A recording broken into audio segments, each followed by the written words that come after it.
Il y a 4 Les grandes saisons dans la vie d'un homme. Les saisons dans la vie de chaque homme sont divisées en 4 cycles de 25 ans. S'il vous plaît, écoute, il y a la phase du matin dans la vie de chaque homme.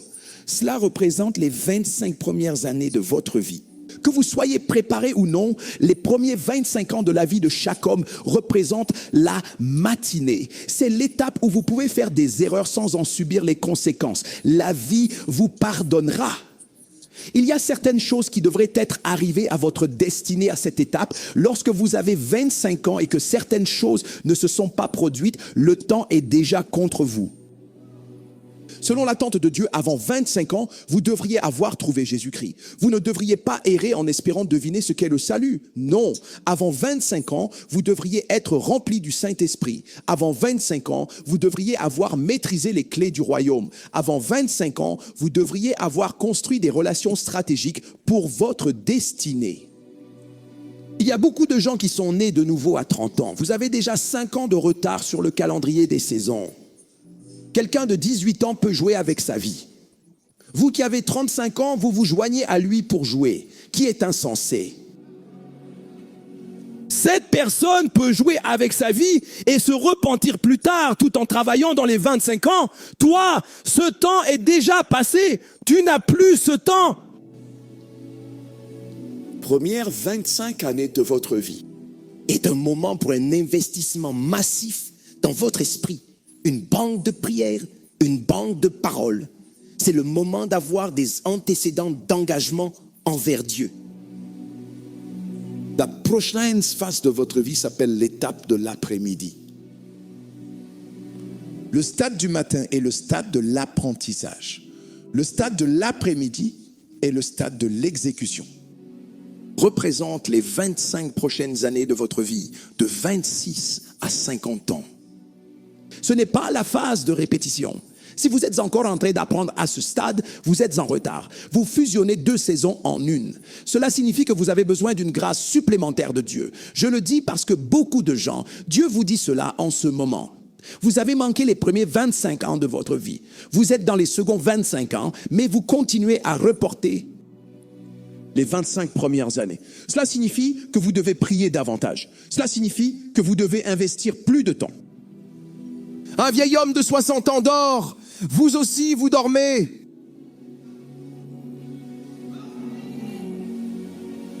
Apprenons-nous quelque chose ce soir? La phase d'exécution. Savez-vous que dans cette nation, il y a des gens qui sont devenus présidents dans la trentaine à travers le monde? Est-ce vrai? Jésus-Christ, oh, j'aime Jésus. Regardez ce qu'il faisait à l'âge de 12 ans. Vous comprenez maintenant? Parce qu'il savait que le destin se mesure dans le temps. À l'âge de 12 ans, quand ses contemporains couraient partout et géraient les pressions de l'adolescence, que penses-tu que Jésus faisait? Il était au temple avec ceux qui avaient pris de l'avance, rachetant le temps. Quand ses parents sont venus le chercher, il a dit, « Ne savez-vous pas que je dois m'occuper des affaires de mon père ?» C'est un enfant de 12 ans. Pendant les 18 années suivantes, nous n'entendons plus parler de Jésus. La prochaine fois qu'il réapparaît, c'est un homme de 30 ans, préparé, avec stature, et en 3 ans et demi, il termine sa mission et la signe. Jusqu'à aujourd'hui, personne n'a été capable de produire un tel résultat. 30 ans. Imaginez quelqu'un fût converti à l'âge de 45 ans. Le temps qu'il vous faudra pour connaître le Saint-Esprit. Le temps qu'il vous faudra pour trouver une église qui croit à la Bible. Le temps qu'il vous faudra pour apprendre les principes du royaume. Dieu nous parle-t-il? Ainsi, la deuxième saison de votre vie, la saison de l'exécution, marchez dans la plénitude du but et de votre mission de 26 à 50 ans. La troisième saison de votre vie s'appelle le stade du soir. C'est l'étape de l'héritage où à ce point, vous n'essayez plus de prouver quelque chose. On s'attend à ce que pendant cette période de votre vie, l'étape de l'après-midi, comme le soleil brille le plus fort l'après-midi, ce soit l'étape d'impact maximal dans le royaume. À partir de 51 ans jusqu'à 75 ans, c'est une étape de l'héritage.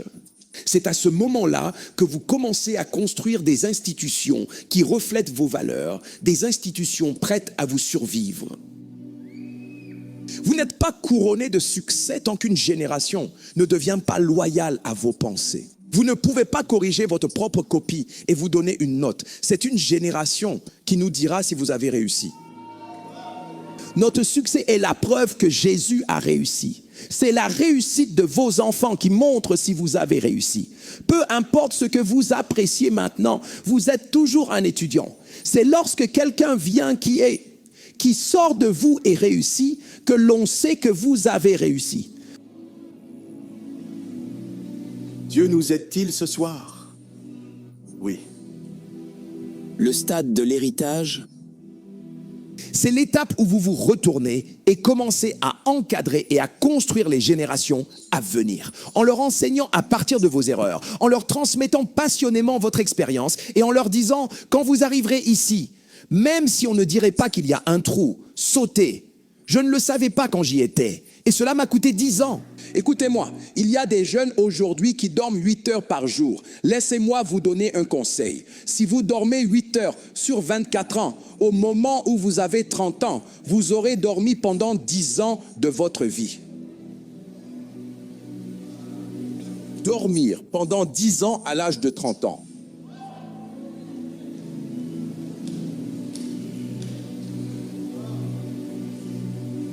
Puis-je vous dire la vérité honnête? Je le dis avec tout le respect dû à chacun, mais particulièrement aux jeunes. Faites attention à cette recherche excessive de confort à un stade précoce de la vie. Nous avons une génération qui est tellement passionnée par le confort. À 20 ans, tu cherches déjà... Non, je ne veux rien qui me pousse. Tu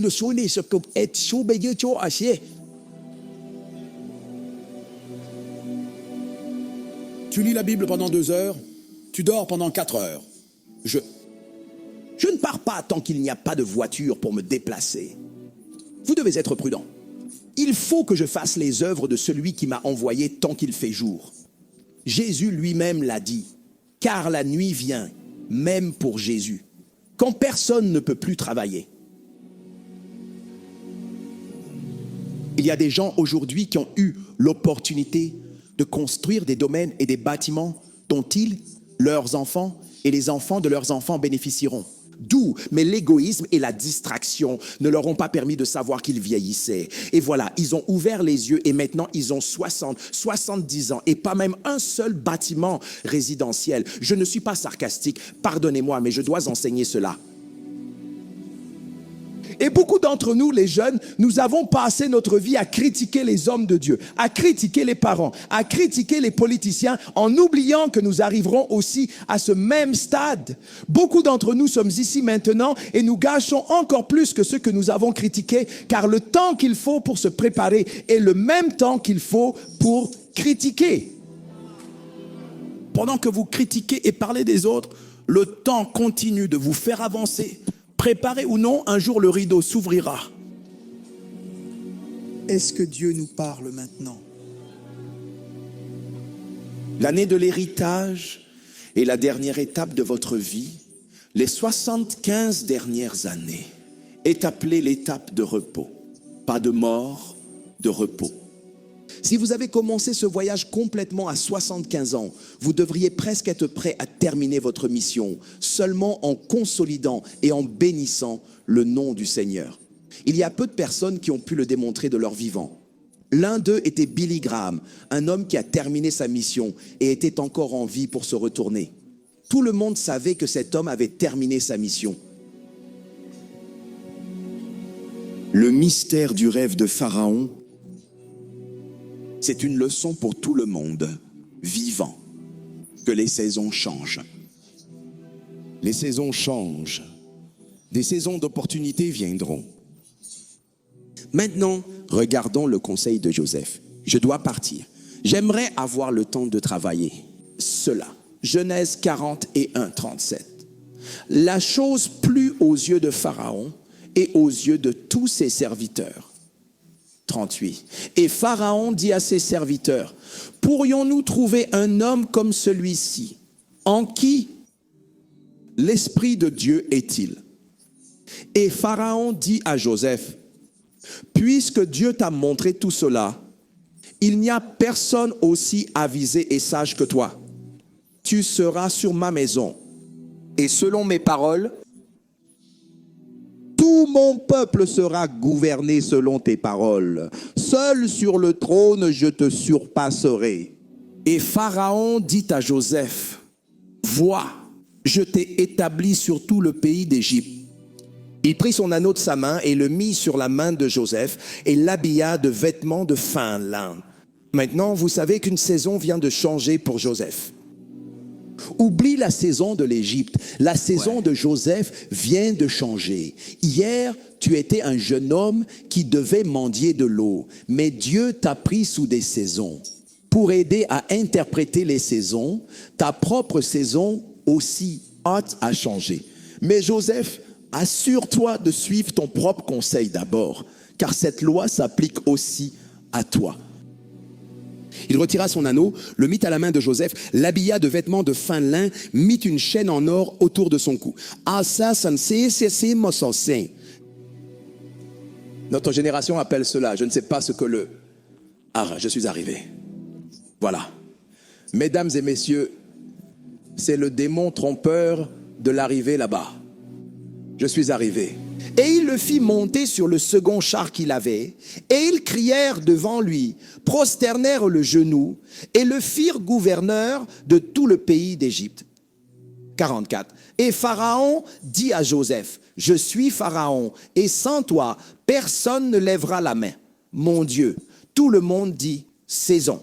Ah, est-ce que Joseph savait qu'un jour ils emmèneraient ses eaux hors d'Égypte? Regardez l'homme qui reçoit une reconnaissance publique mondiale. Je suis Pharaon et sans toi, personne ne lèvera la main ni le pied dans tout le pays d'Égypte. Lisez la suite, s'il vous plaît. Et Pharaon, il appelait Zaphnath-pa Anéa et il lui donna pour femme Asnath, la fille de Potiphera, le prêtre don. Et Joseph parcourut tout le pays d'Égypte. Allons-y, d'accord, nous lirons. Nous lirons jusqu'au 49, puis nous sauterons au 53, juste pour gagner du temps. Joseph avait quel âge? Parlez-moi s'il vous plaît. Quel âge avait Joseph? Pourquoi pensez-vous que la Bible ajouterait son âge? Pourquoi avons-nous besoin de connaître son âge? Pour comprendre la réalité des saisons. Il avait 30 ans lorsqu'il se tint devant Pharaon, roi d'Égypte. Et Joseph sortit de devant Pharaon et parcourut tout le pays, toute l'Égypte. Et durant les 7 années d'abondance, la terre produisit à pleine poignée. Et il amassa les vivres des 7 années qui étaient dans le pays d'Égypte et mit les vivres en réserve dans les villes. Il mit en réserve dans chaque ville les vivres des champs environnants. Dernier verset, puis nous passerons à 53.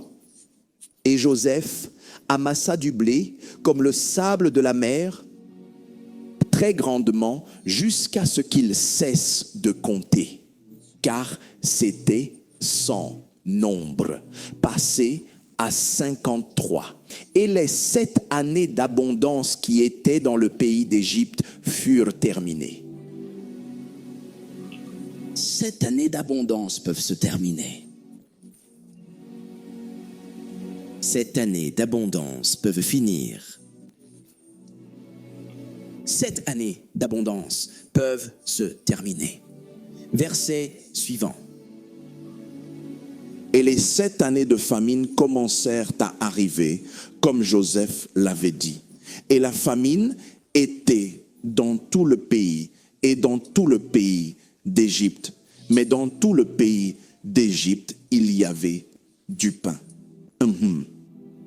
Et quand toute la terre d'Égypte était affamée, le peuple cria vers Pharaon pour du pain. Et Pharaon dit à tous les Égyptiens, allez vers Joseph. Allez vers la personne qui a la formule pour connecter les saisons. Va voir cet homme. Il a maîtrisé l'art de conserver le pain, quelle que soit la saison. Laissez-moi vous dire ceci. Lorsque vous voyez des gens dont les résultats ne changent pas et qu'on dirait qu'ils s'élèvent toujours, ce n'est pas parce que cette loi ne s'applique pas. Ils ont suivi le conseil de Jacob.